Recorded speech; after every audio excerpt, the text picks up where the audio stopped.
Welcome back to the Grand Solar Minimum channel. Today is February 5th, 2018. Just doing a quick little update. Mari and I have been pretty busy at the channel. Hope everybody's enjoying the interviews that's being edited. Hope everybody enjoys the videos that Mari has been making for the channel. Excuse me, a lot to go over. Climate-wise, space news, all that good stuff. Want to talk about our solar weather today, and if you notice here, we have a loop here of today's SDO.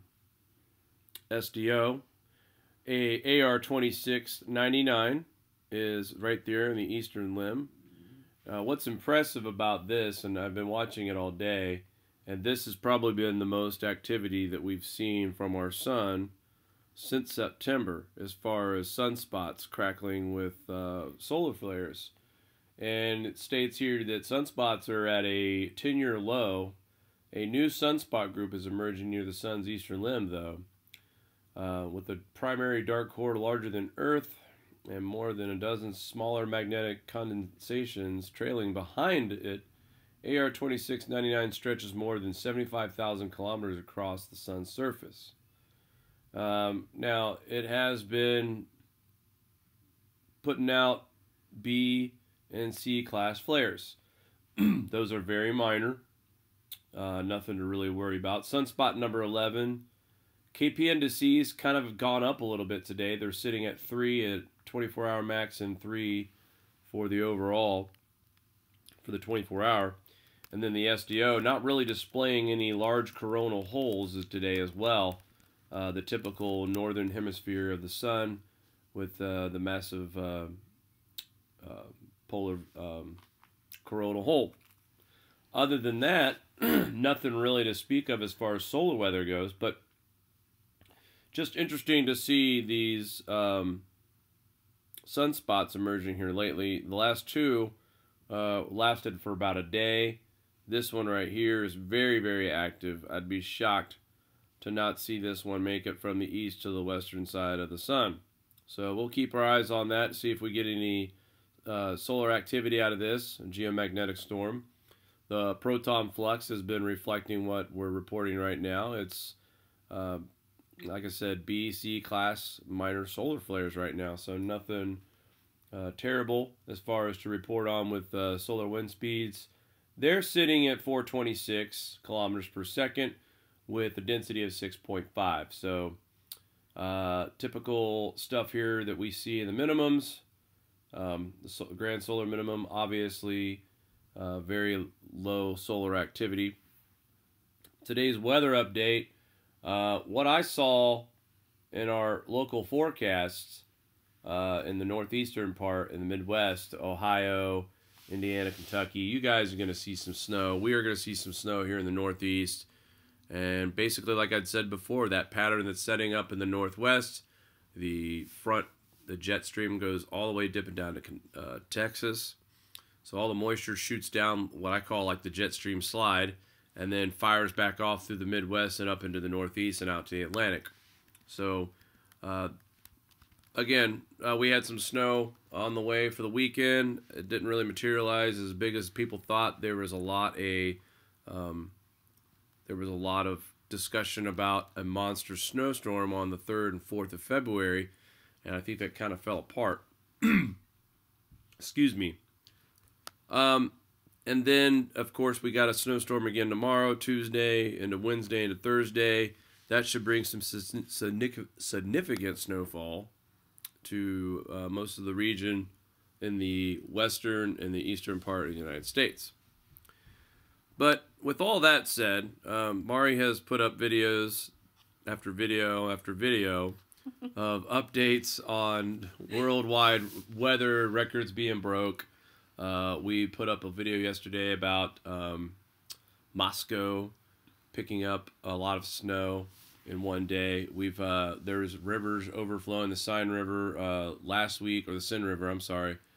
And then near New Zealand, there was some flooding going on out there. Flash flooding in New Zealand. 2 were killed out of a 5-person group. They were camping, And unfortunately, 2 people lost their lives during the flash floods. So weather-wise, it's active everywhere. I'm not trying to be generic and not give a proper full update, but, you know, on this channel, Mari and I focus on things that are grand solar minimum related. So when we talk about grand solar minimum, we talk about the increase of cosmic rays. We talk about the increase of coronal holes because of the weak corona. We talk about the effects that cosmic rays have on our climate and our atmosphere. We are seeing a cooling. Earlier in the week, I produced a report from Dr. Roy Spencer that showed that the temperature anomaly for the month of January was at a plus 26. Another person, Starman, pointed out to me also that June was definitely the coolest reading we got in the entire year of 2017 at plus 0.21. So that to me is more alarming to see that kind of a reading in June than in December or January, because in January, December, you're expecting it to be colder, but you don't expect to see your troposphere global anomaly temperature somewhere in that area in the middle of, it was July when that came out. But with everything that we've done here so far, since we've relaunched this channel in January 1st of 2018, Mari and I have tried to step it up a little bit more with interviews of people who have something to offer to our community. We have 2 more interviews that Mari's sifting through the interviews now, possibly editing them and getting them released this week maybe sometime. But so far we've had Rolf Witze. We've had another one of his coming up later on tonight. Okay, great. So there's another Rolf part of the interview coming up tonight. We had Matt, was it Stein? Matt Stein, he's the author of When Tech Fails.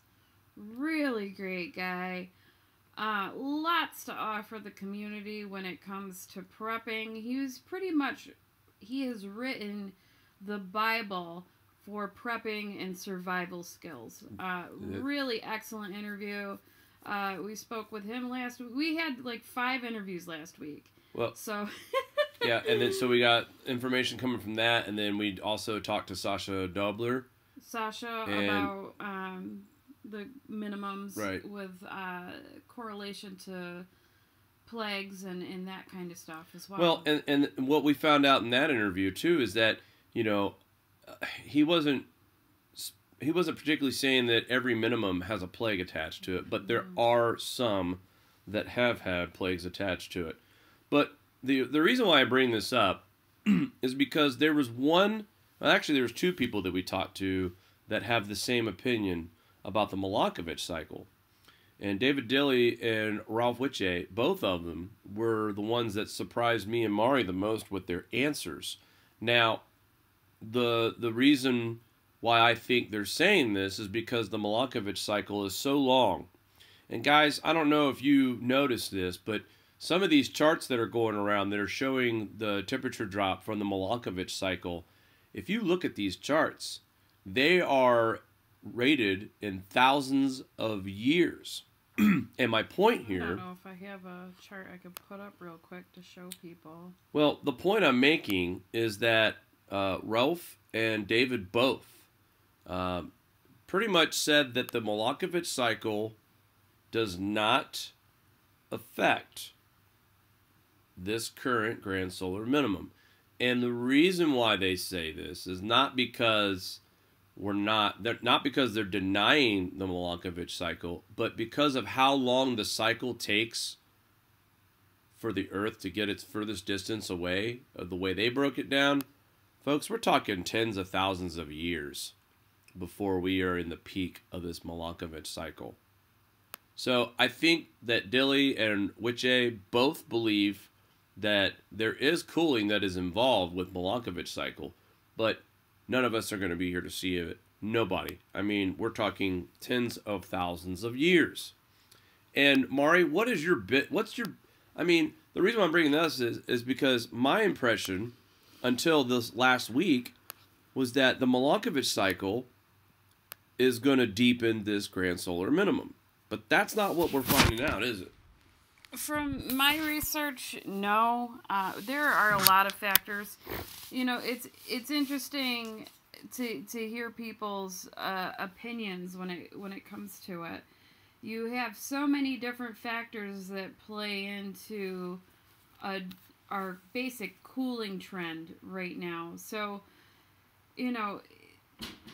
people saying that we're going into a full-on glaciation and ice age, I'm not really comfortable laying that out, because the truth is no one really knows, and I don't see enough evidence at this time that actually points to that. Mini ice age, absolutely. Almost undoubtedly, with the amount of papers and research and correlating evidence, whether it be ice core samples, tree ring samples, planetary alignment cycles, sun data, all of that corresponds and shows that we are definitely going to be going into a deep cooling trend. Now, how far that goes, and then you have other theories out there like the plasma fields, or the primer fields, and all that. A lot of unknowns, not a lot of data on that. I'm still researching a lot of that. I'm actually going to be doing a separate show regarding that, because we've gotten a lot of questions about the primer fields where people just want more details. And I've found a few sources that do provide some details. But bottom line, what it comes down to is over the next 2 to 3 decades, society as we know it will be shifting and adapting. How severe that's going to be, the biggest concern right now is going to be the food supply and, famine. And that too needs to also, look, we can't sit here. The only thing in my mind that causes famine and food shortages is ice ages and stuff like that, where you just can't grow at all. The food shortage situation, I think it could happen regionally during a really bad storm, or if the delivery system gets interrupted. I'm not saying we won't experience some shortages, because in Western Australia we did that story. That rain closed down a major highway that prevented deliveries of produce and other goods to be delivered in that part of the country. So I think when Mari and I talk about food loss and shortages, we're not talking about a global scale of famine, but there is very possible for certain regions of the world to get into food shortages and possible famine for some of those smaller third world countries. So there's famine there already. So here, that's going to make things even worse. The one thing David used a lot in his interview was the word challenge. Challenge. How's everybody going to accept this challenge? Now, there's a lot of channels on YouTube that are... Ralph used that as well. Yep, Ralph said it too. So there's a lot of channels out there on YouTube that's teaching us how to grow, how to build, what kind of alternative information to use for energy, and that's all good and well. But we need to realize that as YouTube creators and people who are talking about this cooling cycle that the Earth is heading into, it needs to be clarified that the information on primer fields, there's just not enough info right now to support a possible primer fields collapse. I believe the person that did the experiment and research on primer fields, it was an accident. They didn't mean to find out about the sun primer fields the way they found out about them. What I'm trying to get at is that also Mari has dug up some information on 40,000 glacial cycles. And according to Dilly, he thinks we're 30,000 years out for a full-on glaciation, because we just got out of one 10,000 years ago, or a little bit under. Well, and this is the thing, it's tricky when you're dealing with science. You will note people grasp on to certain theories and concepts like a religion. And I can't stress enough, if you latch onto an idea or concept that's just a theory, you might get lost and have your blinders on to all the different options. And the best thing really is just to take in the data and look at it objectively. And right now, as it stands, I mean, a lot of the data coming in looks like we are going into a cooling phase. We are definitely cooling. It looks like it will be a mini ice age type of situation. I don't really feel there's enough data to say, hey, we're going into full glaciation ice age. There's a big difference, and I think people really need to recognize that, where the facts lay on the table. And just be cautious with what you latch onto factually. Don't make it a religion. Don't hang on to it so tight where you can't look at other things or zoom out and look at the big picture. I think we got to be careful. Because some people are stuck on the Milankovitch cycle and saying there's only 100,000 year cycles, when in fact it's proven in science through several different theories and papers. There's 20,000 year cycles, 40,000 year cycles, 100,000 year cycles. There's a lot more to the picture. And what we need to do is just slow down and take the information in and sort of marinate on it and try to put the pieces of the puzzle together without grasping on so tight. It needs to be sort of it needs to be malleable. We can't be criticizing people for their beliefs either. We need to learn to agree to disagree on certain things, but I think we're all here to find out the truth, but we also have to make sure we're not grasping onto things so hard it's like a religion as well, because I think that really clouds people's I can't even talk. Well, I think here's the main message, though, and it is continue to educate yourself, continue to prepare. Prepare for the worst, hope for the best type of situation. We're not saying that people that are claiming that we're going to go into a full-on glaciation right now, that they're off their rocker. They have seen information that they believe in. I think what Mari really is trying to say is that be your own person, do your own research, collect your own thoughts, and make a logic decision once you've seen all the information laid out in front of you. Because I'll tell you right now, Rolf Witche was the last person I would expect to hear to disagree that the Milankovitch cycle has any immediate effect on a cooling or an ice age. So when Mari set these interviews up, for me, this was a learning experience. Not just that I've never interviewed people before, because we have, but it was really interesting to get everybody. Hell, the one guy we interviewed, Matt, I don't even really know if the guy thinks we're cooling or not. He just happens to have a really good book about how to prep. Yeah, Matt everything. Medicine, food, you name it, shelter, energy, everything.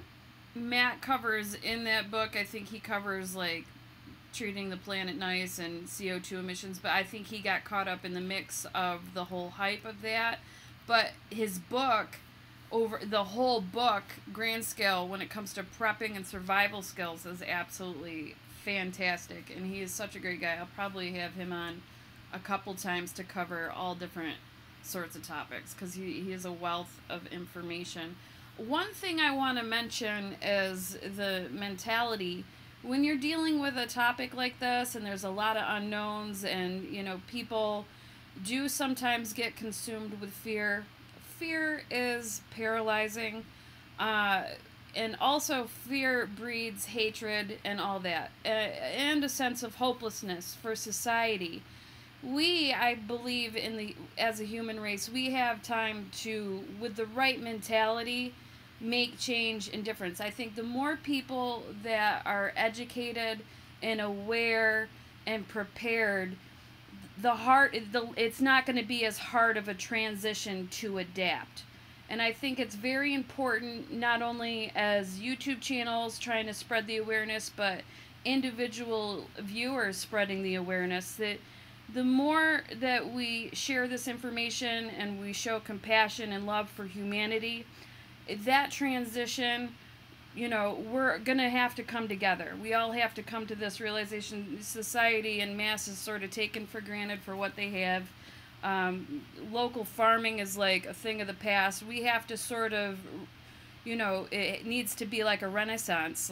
We have to have a rebirth and, reinvent ourselves as individuals. And it has to start with each individual person before it can grow on a grand scale. It starts with everyone in a good mindset. I feel like there's a lot of people that are too scared to even know where to start or anything, and I feel like we should be tackling this from with just positivity and with a lot of hope for the future. It shouldn't be something scary. It just needs to be something we need to be alert, and we need to, work together and make changes to adapt. I mean, if I had $1 every time somebody asked me where to move, I'd be rich. We wouldn't be on YouTube right now. And you know what? The answer is there's no real region for, in my opinion right now, obviously going south is the best. The further south you go, obviously, the better climate you get. But just like Amp said in the chat, he's not sure about temps because regionally right now, temps aren't cooling off everywhere, but the areas that it is cooling off, people are noticing it. But he's noticing the amount of rain, the amount of snow, the amount of volcano, the amount of earthquakes, and those are all thrown in the same pile of research that involves cosmic rays, grand solar minimum. You're seeing the increased amounts of rain and snow because of all the cosmic rays in our atmosphere. Now you think, well, what the hell does cosmic rays have to do with anything, Jake? Cosmic rays are those seeds for those particles for raindrops and snowflakes to form. That's why we're seeing some places, Western Australia picked up 18 inches of rain in one day. Another area picked up, I can't remember the exact area, but they picked up over 2.85 inches of rain in 1 hour. Oh, it was a story from 2 years ago. But that's fine because 2016 was the beginning of this process. So when you see somebody pick up 2.85 inches of rain in 1 hour, that's somebody's monthly total somewhere in the world. Well, most people's totals for that month are in the 2.5 to 3 inch range. I got a little shtick for covering the Russia snowfall, but the fact is they broke a 100-year record, so why should that not be recognized? Yeah, snowfalls yearly, I get that, but they broke a 100-year record. It was a storm of the century, so it is definitely worth mentioning. There was a lot of trolling comments. PW wants to know where can they buy the book When Technology Fails. Well, I can post the link in the description of this hangout after it posts. I just have such a backlog with editing. I had all these great interviews sort of fall in my lap at the same time, and then, I just figured I'd get them done and then I can edit them and release them. But Matt and Sasha, I think I got 2 more Ralph ones to do, and oh my god. I do want to get them all out by next week, latest, so, but definitely we will post the link to When Tech Fails in the description. Matt's a great guy, and I highly recommend his book for prepping and survival skills. Excellent book.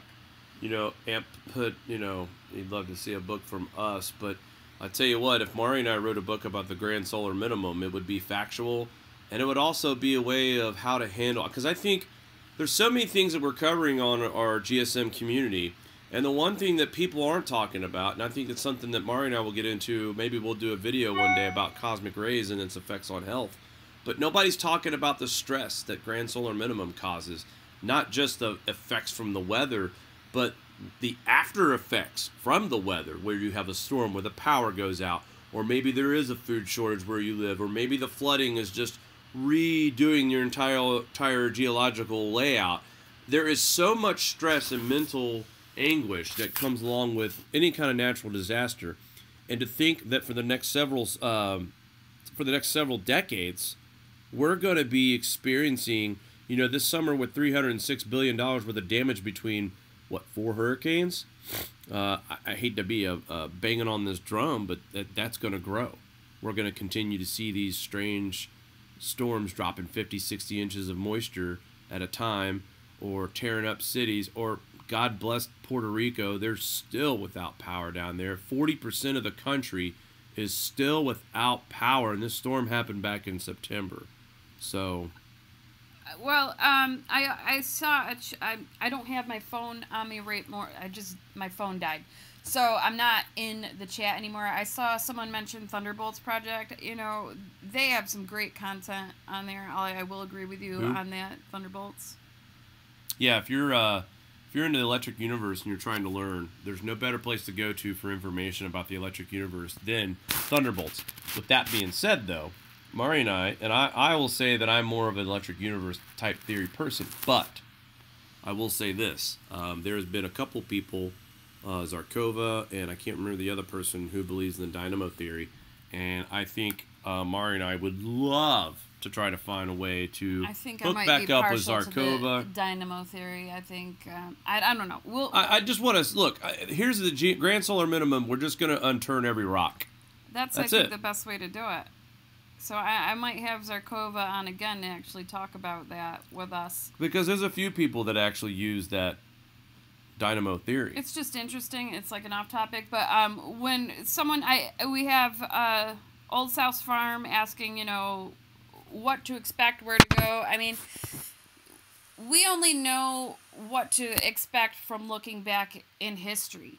The truth is, no one really knows. All we can do is prepare. Now, Dilly and several other people like John Casey, they're saying we're going to see another year without summer. What will that do to the farming industry? What did it do in the past? I mean, this is the stuff we need to discuss and research and share with one another.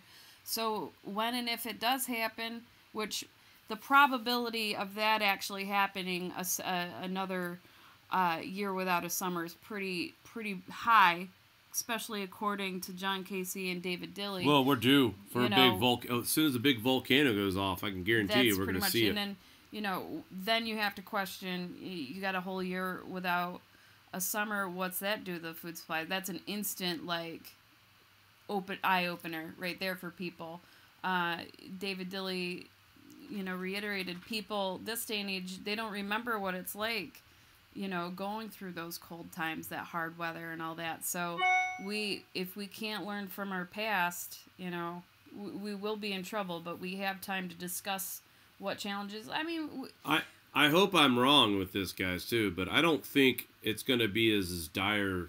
Like, people should definitely learn how to grow indoors. I think if you want to have fresh produce, I think that's where we're going to see the biggest decrease in all crops is fresh produce. Lettuce, tomato, onions, cucumbers, pickles, anything that has anything to do with growing in the ground. I think it's smart that we all grow our own gardens, grow indoors if you choose.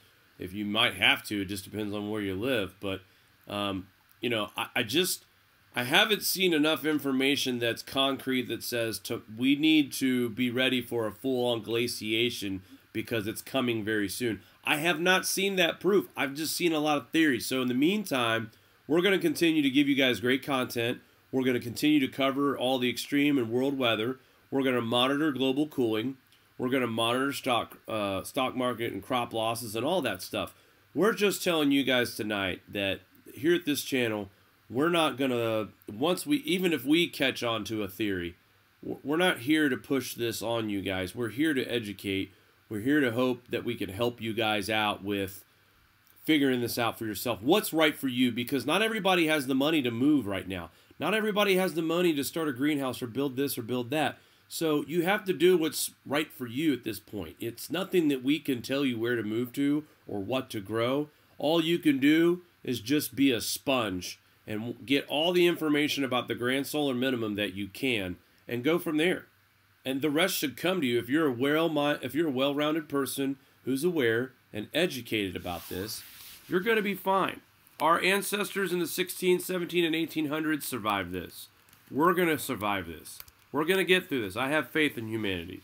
I have faith in humanity too, and I think it's hard sifting through the fake news and the propaganda and all that, and I just think we have a good platform where we can get together, share ideas, bounce opinions, questions, all that off each other, and try to move forward as a human race, really, because we have to grow this mentality for future generations that we have taken things for granted, and we have to, you know, wake up and become more sustainable, because right now it's just we live in a very consumeristic society that's taken so much for granted, and that needs to change. Otherwise, you know, we are doomed to failure. And Yep. I have hope that mankind can change and do that. It just, you have to work from your heart, and you have to have humility, and, you know, you have to have compassion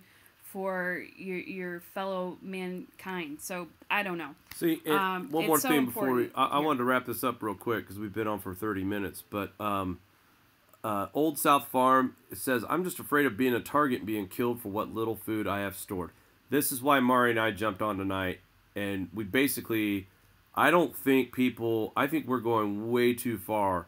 You guys are talking about Walking Dead type apocalyptic scenarios where there's the power grid. Now listen, if the power grid goes down, it's going to take a long time for it to go back up. So sure, as a society, we have to be a little more vigilant and a lot more neighborish and watch out for each other and keep from things like that happening. Oh, that dog really just knocked But- the laptop down. But, like I said, You're a bad I don't dog. think that this is going to be something that's going to happen in the near future where we're hanging. You know, we had another channel that we talked to on the side, and, you know, her concern was, you know, am I going to have to be sitting in my home with a gun hanging out the window? Here's something. Have you heard of that happening in Puerto Rico? I haven't researched that. Those poor people have been without power for how long?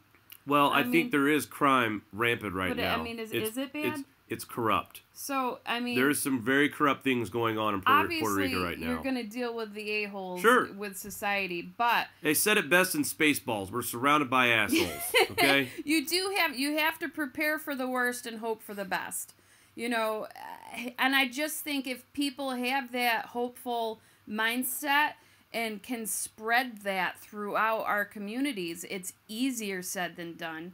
And it's going to take a lot of work, but everyone has to participate and say, listen, what are we going to leave for future generations if we don't change?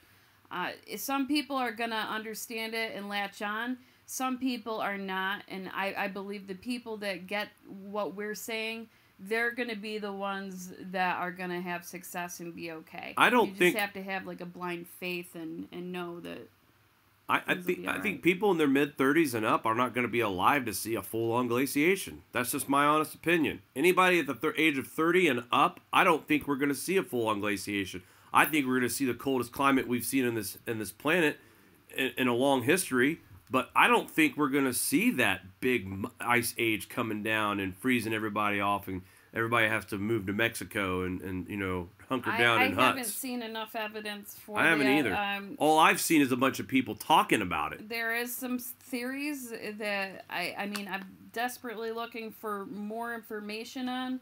You know, we do take for granted that our sun is a constant, and you know, is that something we should take for granted? Could something happen to the sun? You know, I'm not one to say nothing's going to happen, because the truth is no one knows. So we just have to, you know, prepare for the worst and hope for the best and whatever. But I truly think at this point in time, with the evidence that's on the table, with science and research, you know, the worst case scenario right now from what I'm seeing is, you know, a mini ice age. Well, and I know we said this 6 times now, but one more thing. Mari found a jewel of information last night coming from Sky News, Fox News Channel's sister channel over in Europe. And they are now broadcasting this on their news channel, talking about... you guys have to check the video out. It's got the little minion in the cover, in the thumbnail. But this guy is funny. He reminds me of someone I know overseas. He's got a Napoleon Dynamite haircut, too, so that's funny. But this guy is basically saying everything that anyone who deals with grand solar minimum topics, he's telling everybody in their news, their mainstream media, that we are going to be cooling, that we are looking forward and having a mini ice age type situation. And he was talking about cosmic rays. And so I think the drumbeat is getting louder about global cooling. I think once you see the government change its way it hands out grants for research, I think you're going to see a lot more people talking about global cooling. The only reason why they're not talking about it now is because there's no grant money in global cooling, exactly. and all these people are getting global warming grant money. So if they start talking global cooling, that money goes bye-bye. And one thing I like that Radical Gardener said is we got to stop like talking about, you know, I forgot exactly what she said, but we have to discuss solutions. We know, you know, that we're going into this cooling. Let's start talking about the solutions. And I think we're advanced enough in society where we can come up with solutions. Yeah. So I guess we've, you know, I've mumbled. It was a little bit of a rant, but you know, I think some of this had to be said because we get a lot of emails. We have a lot of friends throughout this community, and our subs are wonderful people. And the last thing we want to see is anybody scared or worried. And when you hear some other channels with their content, and they tell you it's a matter of fact, we're going to lose the grid and it's never going to come back, that's false. I mean, I can say this, and you know, this is I'm not trying to bring up old things, but even Lee told me, if the power grid of the world, even the United States, if that goes down, you're looking at 5 to 7 years before it's back up. It's not something that's going to stay away forever. Again, these are just going to be some challenging times. We're going to have to jump over some hurdles and figure out solutions on the fly if a solar event happens that wipes out our power grid. So, again, you know, if it goes down, yes. Is there a possibility? Yes. Is there a solar flare chance? Absolutely. But I think it's irresponsible to tell people that once the power grid goes down, we'll never get it back. That's just entirely false. There's too many educated people on this planet who are engineers, know how to get the job done. I've seen this country work together when it really needs to, and I'm telling you guys, if we were in dark days and hope was looking bad, I guess I'm wishy-washy, but I have that hope that we could all pull together and get it done and get us back on track again. Because like I said, if we can survive this from the 16 and 1700s, I don't see how we can't survive it in this day and age with the technology and the ability that we all have. We're also equipped with an unlimited resource of knowledge. We just have to tap into it and educate ourselves and prepare ourselves.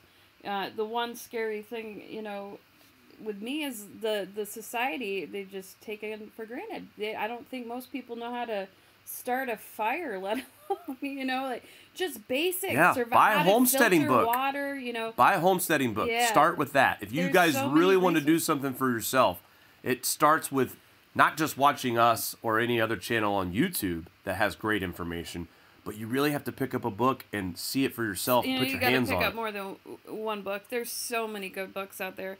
But, you know, Matt's book on prepping is absolutely awesome.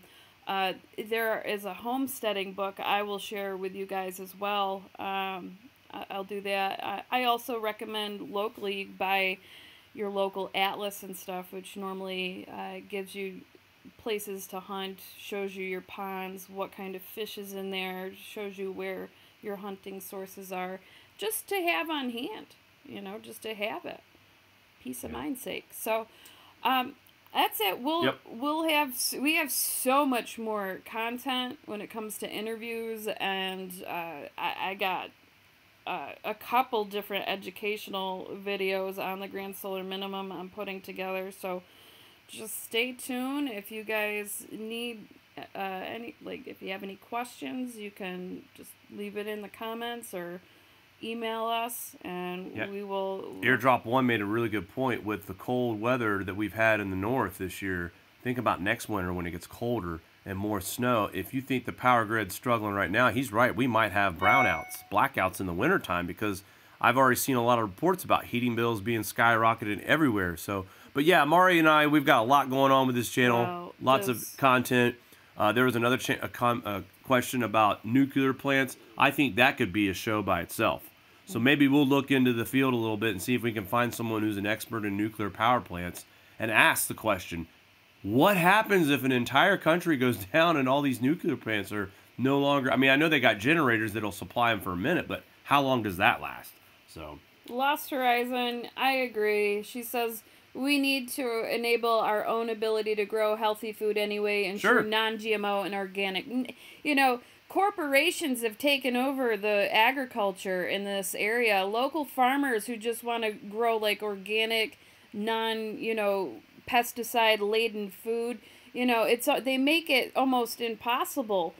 We've destroyed our soil quality in many places because of Monsanto and all the, I got pictures of me and my daughter protesting against GMOs from years ago, so I'm very much against GMO and that kind of stuff.